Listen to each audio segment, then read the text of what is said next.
नमस्कार दोस्तों, आपका हमारे YouTube चैनल धार्मिक कथाएं और कहानियाँ में स्वागत है। आज मैं आपको अन्नपूर्णा माता की व्रत कथा सुनाऊंगी। अगर आपको यह कथा अच्छी लगी तो आप वीडियो को लाइक, सब्सक्राइब और शेयर ज़रूर कीजिएगा। आइए सुनते हैं अन्नपूर्णा माता की व्रत कथा। प्रेम से बोलो जय माता दी। एक समय की बात है, काशी निवासी धनंजय की पत्नी का नाम सुलक्षणा था। उसे अन्य सब सुख प्राप्त थे, केवल निर्धनता ही उसके दुख का एकमात्र कारण था। यह दुख उसे हर समय सताता रहता था। एक दिन सुलक्षणा पति से बोली, स्वामी आप कुछ उद्यम करो तो काम चले, इस प्रकार कब तक काम चलेगा। सुलक्षणा की बात धनंजय के मन में बैठ गई और वह उसी दिन विश्वनाथ शंकर जी को प्रसन्न करने के लिए बैठ गया और कहने लगा, हे देवादिदेव विश्वेश्वर, मुझे पूजा पाठ कुछ नहीं आता है, केवल आपके भरोसे बैठा हूँ। इतनी विनती करके वह 2-3 दिन भूखा प्यासा बैठा रहा। यह देखकर भगवान शंकर ने उसके कान में अन्नपूर्णा अन्नपूर्णा अन्नपूर्णा प्रकार 3 बार कहा। यह कौन क्या कह गया, इसी सोच में धनंजय पड़ गया कि मंदिर से आते ब्राह्मणों को देखकर पूछने लगा, पंडित जी अन्नपूर्णा कौन है। ब्राह्मणों ने कहा, तू अन्न छोड़ बैठा है, सो तुझे अन्न की ही बात सूझती है, जा घर जाकर अन्न ग्रहण कर। धनंजय घर गया, स्त्री से सारी बात कही। वह बोली, नाथ चिंता मत करो, स्वयं शंकर जी ने यह मंत्र दिया है, वे स्वयं ही खुलासा करेंगे, आप फिर जाकर उनकी आराधना करो। धनंजय फिर जैसा का तैसा पूजा में बैठ गया। रात्रि में शंकर जी ने आज्ञा दी और कहा, तू पूर्व दिशा में चला जा। वह अन्नपूर्णा का नाम जपता जाता और रास्ते में फल खाता, झरनों का पानी पीता जाता।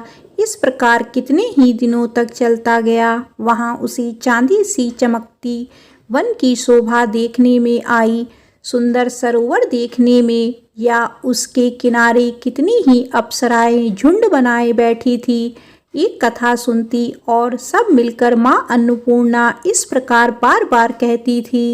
यह अगहन मास की उजेरी रात्रि थी और आज से ही व्रत का आरंभ था। जिस शब्द की खोज करने वह निकला था, वह उसे वहां सुनने को मिला। धनंजय ने उसके पास जाकर पूछा, हे देवियों, आप यह क्या करती हो। उन सब ने कहा, हम माँ अन्नपूर्णा का व्रत करती हैं। धनंजय ने पूछा, व्रत पूजा करने से क्या होता है। यह किसी ने किया भी है, इसे कब किया जाए, कैसा व्रत है, मैं और कैसी विधि है, मुझसे भी विस्तार से बताओ। वे कहने लगी, इस व्रत को सब कोई कर सकते हैं। 21 दिन के लिए 21 गांठ का सूत लेना चाहिए। 21 दिन यदि ना बने तो एक दिन उपवास करे। यह भी ना बने तो केवल कथा सुनकर प्रसाद ले, निराहार रहकर कथा कहे। कथा सुनने वाला कोई ना मिले तो पीपल के पत्तों को रख, सुपारी या घृत कुमारी वृक्ष को सामने कर, दीपक को साक्षी कर, सूर्य, गाय, तुलसी या महादेव को बिना कथा सुनाए मुख में दाना ना डालें। यदि भूल से कुछ पड़ जाए तो 1 दिवस फिर उपवास करें। व्रत के दिन क्रोध ना करे और झूठ ना बोले। धनंजय बोला, इस व्रत के करने से क्या होगा। वे कहने लगी, इसके करने से अंधों को नेत्र मिले, लूलों को हाथ मिले, निर्धन के घर धन आए, बाजी को संतान मिले, मूर्ख को विद्या आए। जो जिस कामना से व्रत करे, माँ उसकी इच्छा पूरी करती है। वह कहने लगा, बहनों, मेरे पास भी धन नहीं है, विद्या नहीं है, कुछ भी तो नहीं है, मैं तो दुखिया ब्राह्मण हूँ, मुझे इस व्रत का सूत दोगी। हाँ भाई, तेरा कल्याण हो, हम तुझे अवश्य देंगी, ले इस व्रत का मंगल सूत्र ले। धनंजय ने व्रत किया। व्रत पूरा हुआ, तभी सरोवर में से 21 खंड की सुवर्ण सीढ़ी हीरा मोती जड़ी हुई प्रकट हुई। धनंजय जय अन्नपूर्णा माता कहता जाता था। इस प्रकार कितनी ही सीढ़ियां उतर गया तो क्या देखता है कि करोड़ों सूर्य से प्रकाशमान अन्नपूर्णा का मंदिर है। उसके सामने सुवर्ण सिंहासन पर माता अन्नपूर्णा विराजमान है। सामने भिक्षु हेतु शंकर भगवान खड़े हैं। देवांगनाएं चंवर डुलाती हैं, कितनी ही हथियार बांधे पहरा देती हैं। धनंजय दौड़कर जगदम्बा के चरणों में गिर गया। देवी उसके मन का कलेश जान गई। धनंजय कहने लगा, माता आप तो अंतर्यामिनी हो, आपको अपनी दशा क्या बताऊं। माता बोली, मेरा व्रत किया है, जा संसार तेरा सत्कार करेगा। माता ने धनंजय की जिह्वा पर बीज मंत्र लिख दिया। अब तो उसके रोम रोम में विद्या प्रकट हो गई। इतने में क्या देखता है कि वह काशी विश्वनाथ के मंदिर में खड़ा है। का वरदान ले धनंजय घर आया। सुलक्षणा से सब बात कही। माताजी की कृपा से उसके घर में संपत्ति उमड़ने लगी। छोटा सा घर बहुत बड़ा गिना जाने लगा। जैसे शहद के छत्ते में मक्खियाँ जमा हो जाती हैं, उसी प्रकार अनेक सगे संबंधी आकर उसकी बड़ाई करने लगे। कहने लगे, इतना धन और इतना बड़ा घर, सुंदर संतान नहीं तो इस कमाई का कौन भोग करेगा। सुलक्षणा से संतान नहीं है, इसीलिए तुम दूसरा विवाह करो। अनिच्छा होते हुए भी धनंजय को दूसरा विवाह करना पड़ा और सती सुलक्षणा को सौत का दुख उठाना पड़ा। इस प्रकार दिन बीतते गए। फिर अगहन मास आया। नए बंधन से बंधे पति से सुलक्षणा ने कहलवाया कि हम व्रत के प्रभाव से सुखी हुए हैं, इस कारण यह व्रत छोड़ना नहीं चाहिए। यह माता जी का प्रताप है जो हम इतने संपन्न और सुखी हैं। सुलक्षणा की बात सुन धनंजय उसके यहाँ आया और व्रत में बैठ गया। नई बहू को इस बात की खबर नहीं थी। वह धनंजय के आने की राह देख रही थी।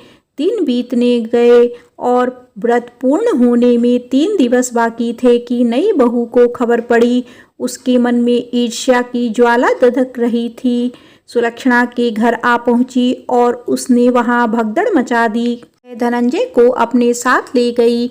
नए घर में धनंजय को थोड़ी देर के लिए निद्रा ने आ दबाया।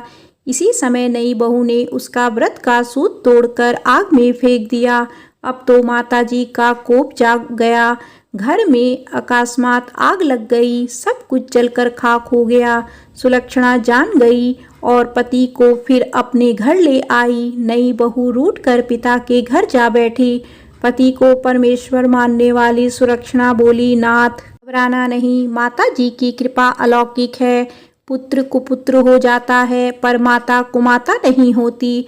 अब आप श्रद्धा और भक्ति से आराधना शुरू करो, वे जरूर हमारा कल्याण करेंगी। धनंजय फिर माता के पीछे पड़ गया। फिर वही सरोवर सीढ़ी प्रकट हुई, उसमें माँ अन्नपूर्णा कहकर वह उतर गया। वहां जा माता जी के चरणों में रुदन करने लगा। माता प्रसन्न हो बोली, यह मेरी स्वर्ण की मूर्ति ले, इसकी पूजा करना, तू फिर सुखी हो जाएगा। जा, तुझे तेरा मेरा आशीर्वाद है। तेरी स्त्री सुलक्षणा ने श्रद्धा से मेरा व्रत किया है, उसे मैंने पुत्र दिया है। धनंजय ने आंखें खोली तो खुद को काशी विश्वनाथ के मंदिर पर खड़ा पाया। वहां से फिर उसी प्रकार घर को आया। इधर सुलक्षणा के दिन चढ़े और महीने पूरे होते ही पुत्र का जन्म हुआ। गांव में आश्चर्य की लहर दौड़ गई। प्रकार उसी गांव के निसंतान सेठ के पुत्र होने पर उसकी माता अन्नपूर्णा का मंदिर बनवा दिया। उसमें माता जी की धूमधाम से पधारी, यज्ञ किया और धनंजय को मंदिर के आचार्य का पद दे दिया। जीविका के लिए मंदिर की दक्षिणा और रहने के लिए बड़ा सुंदर सा भवन दिया। धनंजय स्त्री पुत्र सहित वहां रहने लगा। माता जी के चढ़ावे में भरपूर आमदनी होने लगी। उधर नई बहू के पिता के घर डाका पड़ा, सब लुट गया। वे भीख मांगकर पेट भरने लगे। सुलक्षणा ने यह सुना तो उसे बुला भेजा, अलग घर में रख लिया और उसके अन्य वस्त्र का प्रबंध कर दिया। धनंजय, सुलक्षणा और उसका पुत्र माताजी की कृपा से आनंद से रहने लगे। माताजी ने जैसे इनके भंडार भरे वैसे सबके भंडार भरे। बोलो अन्नपूर्णा माता की जय।